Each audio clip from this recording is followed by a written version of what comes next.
तो गाइस सबसे पहले सारे भाइयों ने 15 अगस्त की हार्दिक शुभकामनाएं। तो आज निकालनी थी अपने टोचन किंग ग्रुप को ट्रैक्टरों की रैली, तो उसके लिए बाइक पर बैठकर चल पड़े पाइप वाले की शॉप पर और वहां पर जाकर ट्रैक्टर पर फ्लैग लगाने के लिए ले लिए पाइप। तो पाइपों को लेकर पहुंच गए घर पर और तिरंगे भी पहले से ले आए थे। तो अब तीनों ट्रैक्टरों पर लगाने थे फ्लैग और फ्लैग छत से नट जाए तो तीनों ट्रैक्टरों को बाहर निकाल लिया था और फिर फ्लैग लगाने का काम शुरू कर दिया। तो थोड़ी देर में सभी ट्रैक्टरों पर लग गया था फ्लैग और फिर सारे ट्रैक्टरों को लेकर चल पड़े रैली निकालने के लिए और फिर चले गए हाईवे पर। और हाईवे पे एक तरफा माहौल बना दिया क्योंकि पूरे हाईवे पर चमक रहे थे सिर्फ अपने टोचन किंग ग्रुप के ट्रैक्टर। और सारे ट्रैक्टरों का लुक कैसा लगा वो कमेंट बॉक्स में जरूर बता देना। तो काफी देर तक रैली निकालने के बाद ट्रैक्टर को लेकर चल पड़े गांव में और फिर चले गए अपने घर। और छत में फ्लैग नट जाए तो सबसे पहले ट्रैक्टरों पे से फ्लैग बजारमा बूम तो मुंबई वाडानी पड़वानी हो भाई।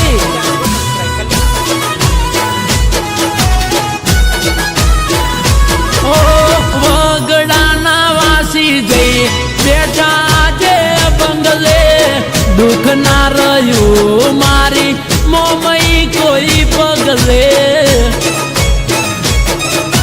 हो मोमई मारी वगड़ाना वासी जई बेटा आजे बंगले दुख ना रे रह्યું मारी मोमई कोई पगले होवेड़ा एवी रे बनी मारी मोमई रे